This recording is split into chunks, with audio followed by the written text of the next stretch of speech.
All right, when it comes to saving money and investing in the future, are millennials doomed? A new survey by BlackRock, the global leader in investment management, looks at what millennials care about when it comes to money. And the company's president, Kapito, is here to talk a little bit about what you discovered. When I think about millennials, I sort of think of this carefree generation, who needs a car and a house? But you uncovered some really interesting things.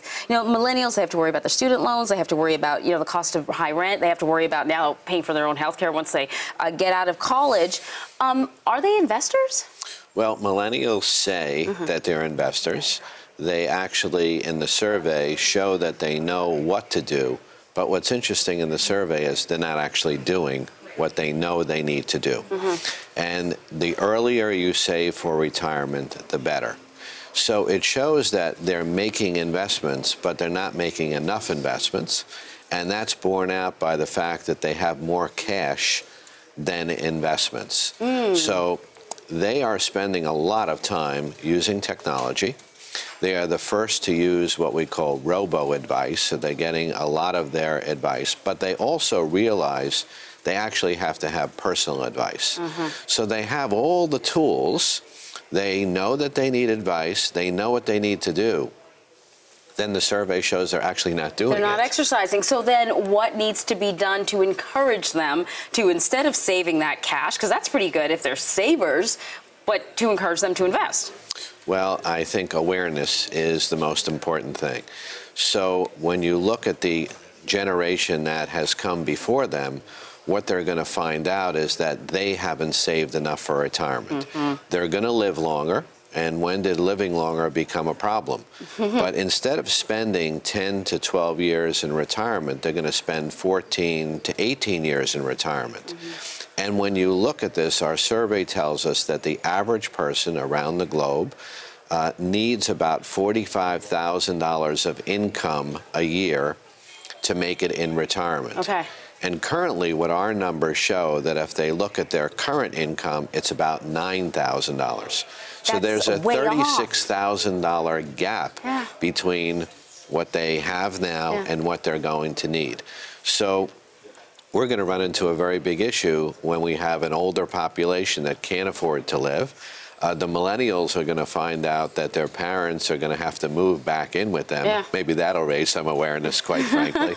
But we're finding that they're spending, they have too much in cash. So I was going to ask you, you mentioned parents moving back in with the millennials. Who pays for that? When you have such a gap, I mean, people are still around, they still need housing, they still need to eat. Who's going to pick up that tab? Well, the younger generation is going to be paying for the older generation, either personally or just by taxes going up, because this is going to be a problem around the globe.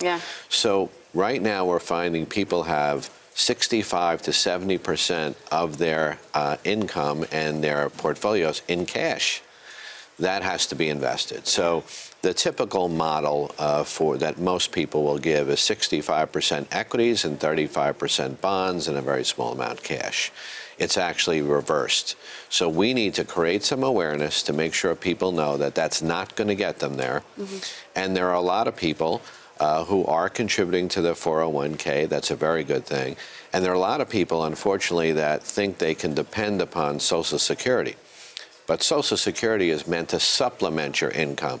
It wasn't meant to provide all of your income. So I think raising awareness, making sure that people have access to this information will help the millennials to invest sooner. When you talk about raising awareness, this is an era where information is at your fingertips. It's on your smartphone. It's not like we don't have access to the information. But, I always wondered why we don't formally teach this sort of stuff in school. How early should you start teaching this kind of economic language, I suppose? Well, I think because of technology, people are learning this sooner. And you typically have depended upon the older generation to teach the younger generation. What we see in the survey as well, it's the younger generation that is getting their parents and their grandparents to use technology and to understand more about the financials and their portfolios. So it's actually working in reverse. So I think it's going in the right direction, but unfortunately we don't see the execution of it happening. And one of the reasons for that is people are afraid to lose money.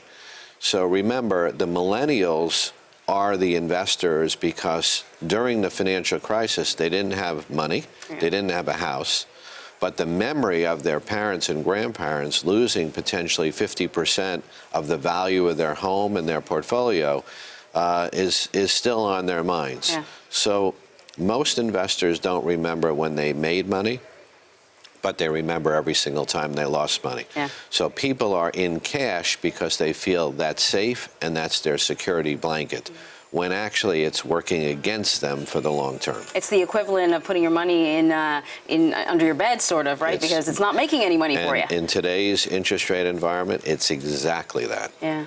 Rob Kapito, thank you so much for joining us. Thank you.